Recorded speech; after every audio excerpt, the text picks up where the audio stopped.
Muhammad bin Salman എല്ലാ ഭരണാധികാരികളെക്കാൾ വ്യത്യസ്തനായ ഒരു വ്യക്തിത്വമാണ്.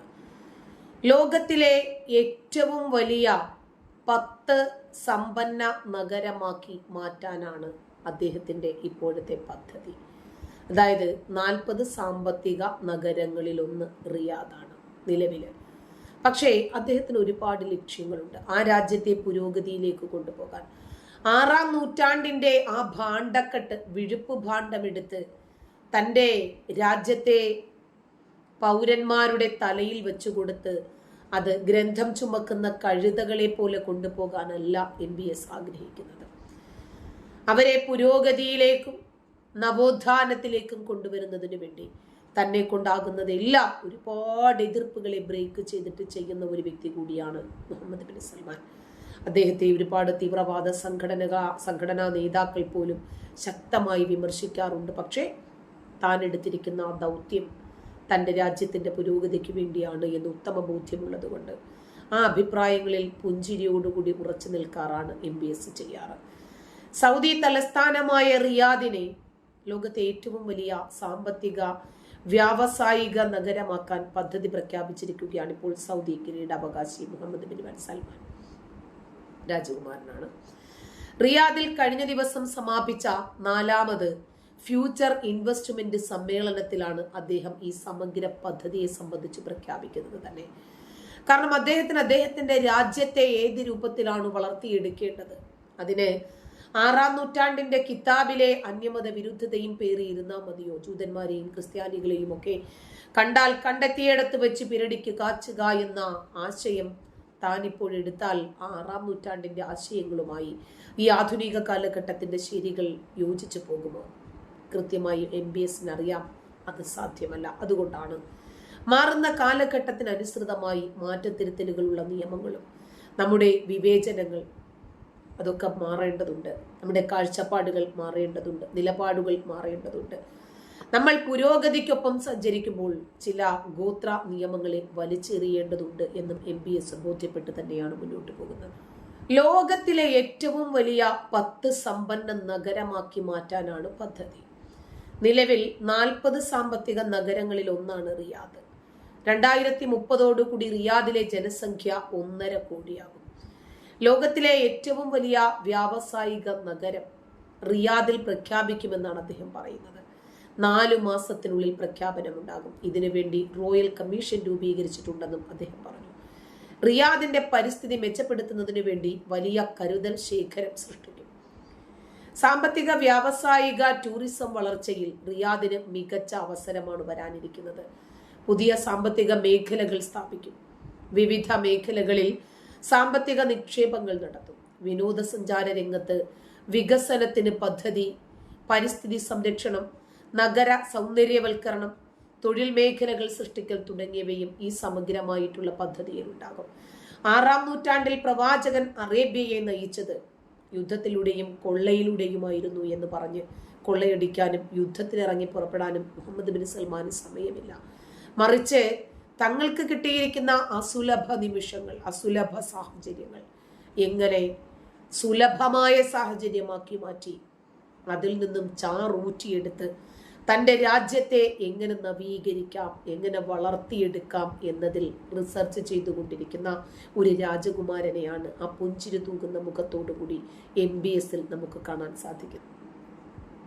സൗദിക്ക് മാറുന്ന കാലഘട്ടത്തിനനുസൃതമായി മാറ്റമുള്ള നിയമങ്ങൾ കൊണ്ടുവന്ന് നവീകരിച്ച ഒരു വ്യക്തി കൂടിയാണ് മുഹമ്മദ് ബിൻ സൽമാൻ.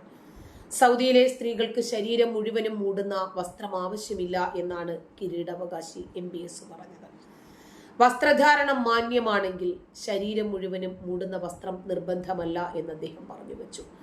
ബലാത്കാരങ്ങളും കൊള്ളയും കൊലയും നടക്കുന്നത് വസ്ത്രത്തിന്റെ പേരിലല്ല, മനുഷ്യന്റെ ചിന്താഗതിയാണ് അതിന് പ്രേരിപ്പിക്കുന്നത് എന്നും അദ്ദേഹം ഉദ്ധരിക്കുന്നു. പുരുഷന്മാരും സ്ത്രീകളും വൃത്തിയുള്ളതും മാന്യവും ബഹുമാന്യവുമായ, അവർക്ക് കംഫർട്ടബിൾ ആണ് എന്ന് തോന്നുന്ന വസ്ത്രം ധരിക്കണം എന്നാണ് അദ്ദേഹം പറയുന്നത്. മതനിയമം അനുസരിച്ച് ഇഷ്ടമുള്ള വസ്ത്രം തിരഞ്ഞെടുക്കാൻ സാധിക്കുമെന്ന് അദ്ദേഹം വിശദീകരിക്കുന്നുമുണ്ട്. ആ നിയമം കൃത്യവും വ്യക്തവുമാണ് എന്ന് അദ്ദേഹം പറഞ്ഞു വെക്കുന്നു. മറ്റുള്ള വ്യാഖ്യാനങ്ങളൊന്നും പരിഗണിക്കേണ്ടതില്ല എന്ന് അമേരിക്കൻ മാധ്യമത്തിന് നൽകിയ അഭിമുഖത്തിൽ MBS തുറന്നടിച്ചു. അങ്ങനൊന്നുമില്ല. ശരീഅത്ത് നിയമത്തിൽ ഒരു പക്ഷേ അദ്ദേഹത്തിന് ആ ശരീഅത്ത് നിയമത്തെയും നവീകരിക്കണം, അത് ശരിയല്ല എന്നൊരു പക്ഷെ അദ്ദേഹത്തിന് തോന്നിയേക്കാം. വളരെ സന്തോഷം നൽകുന്ന ഒരു കാര്യമാണ്. സൗദിയിലെ സ്ത്രീകൾക്ക് വേണ്ടി നിരവധി സാമൂഹ്യ പരിഷ്കരണങ്ങൾ കൊണ്ടുവന്ന രാജകുമാരനാണ് മുഹമ്മദ് ബിൻ സൽമാൻ. കായിക മത്സരങ്ങളിൽ പങ്കെടുക്കാനും കാർ ഓടിക്കാനും അദ്ദേഹം സ്ത്രീകൾക്ക് അനുവാദം നൽകിയിട്ടുണ്ട്.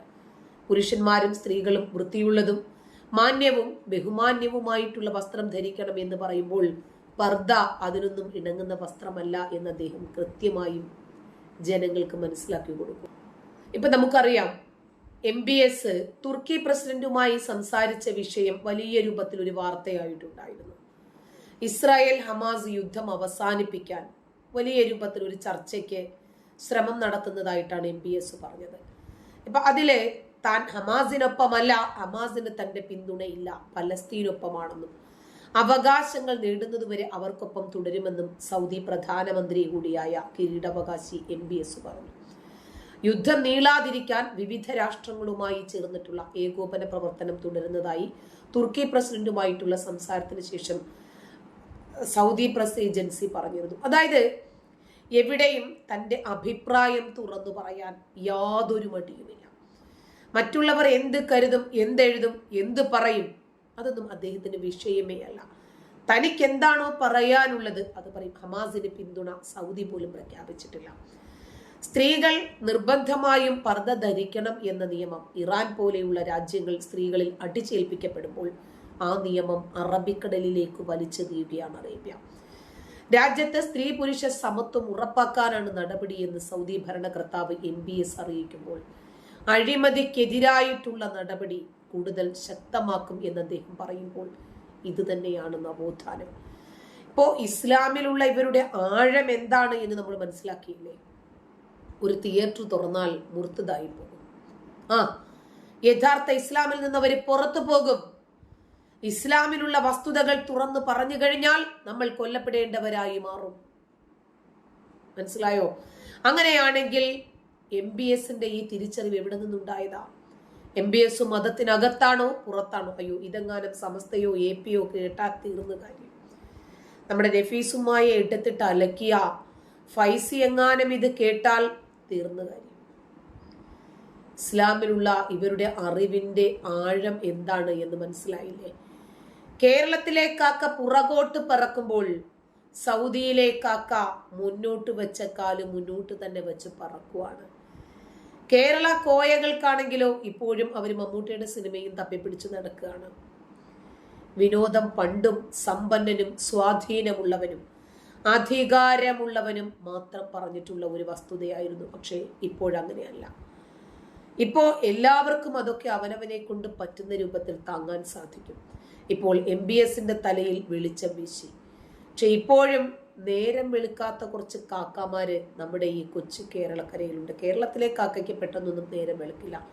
ഇപ്പോ സൗദിയിൽ പോയാല് തിയേറ്ററിൽ ഇരുന്ന് കൃത്യമായിട്ട് സീമയുടെ അവളുടെ രാവുകൾ കാണാം. ഒരു കുഴപ്പമില്ല.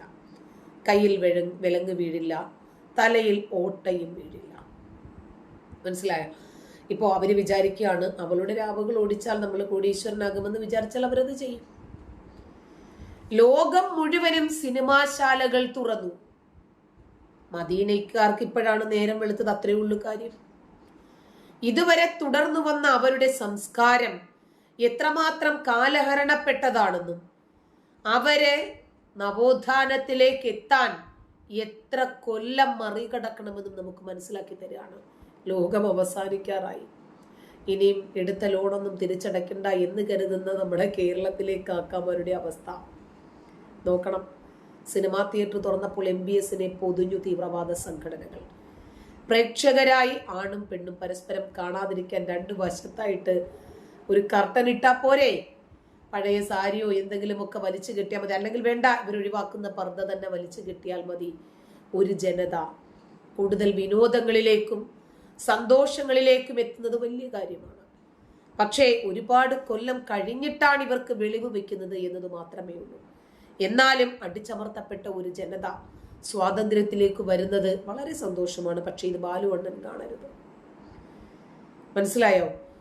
ഇപ്പോ ഓരോ വീട്ടിലും 100ഉം 150ഉം ഇഞ്ചുള്ള TV സ്ക്രീന്, മിനി തിയേറ്റർ ഒക്കെ വെച്ച് കാണുന്ന മദീനയില് ഒരുമിച്ചിരുന്ന് കാണാൻ കുറച്ചും കൂടെ വലിയ ഒരു സ്ക്രീനും ഒരു റൂമും ഇത്രയും ഇതിനകത്തുള്ളൂ. ശരിക്കും പറഞ്ഞാല് ഇപ്പൊ സൗദിയിൽ തന്നെ TV ഇല്ലാത്ത, സിനിമ കാണാത്ത എത്ര വീടുകൾ ഉണ്ടാകും? പിന്നെ ഇതൊക്കെ റഹ്മത്തുള്ള കാസിമെ മൂത്തയുടെ നമുക്ക് കാണുമ്പോഴുള്ള ഒരു വിഷമമേ ഉള്ളൂ.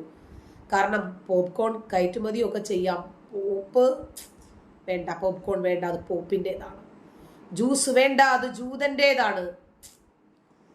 ഇവർക്ക് എന്ന് വെളിവ് വെക്കുമെന്നുള്ളതാണ് വലിയ ബുദ്ധിമുട്ട് കേട്ടോ. മദീനയിൽ സിനിമാ തിയേറ്റർ തുറന്നു, വിപുലമായ സൗകര്യങ്ങൾ ഒരുക്കി, സൗദി അറേബ്യ കോടികൾ മുടക്കുന്നു. അതിൽ മനം നൊന്ത് കേരളത്തിലുള്ള കുറെ മാപ്രകൾക്ക് വിഷമിച്ച് നെഞ്ചിലിടിച്ച് നിലവിളിക്കുന്നു. അല്ല, ഇതൊക്കെ ചെയ്ത സൽമാൻ രാജകുമാരൻ മതത്തിനകത്തോ പുറത്തോ? അദ്ദേഹം ചേകനൂരിയായോ? അല്ല, ചോദിച്ചതാണ്. ഇനി ഉംറയ്ക്ക് പോകുന്നവർക്ക് മലദ്വാർ സ്വർണം കൊടുക്കുന്നതിന് പകരം, അതല്ലെങ്കിൽ മലദ്വാർ ഗോൾഡിനോടൊപ്പം ഒരു 2-3 സിനിമാ ടിക്കറ്റ് കൂടി ഫ്രീ ആയിട്ട് കൊടുക്കുമോ എന്നറിയില്ല. ഇതൊക്കെ സ്വാഭാവികമായിട്ടും നമ്മുടെ സംശയങ്ങളാണ്. അപ്പോ നവോത്ഥാനം എങ്ങനെയാണ് കൊണ്ടുവരേണ്ടത് എന്ന് MBS ലോകത്തിന് കാണിച്ചു കൊടുക്കുവാണ്, പഠിപ്പിച്ചു കൊടുക്കുവാണ്. നന്ദി.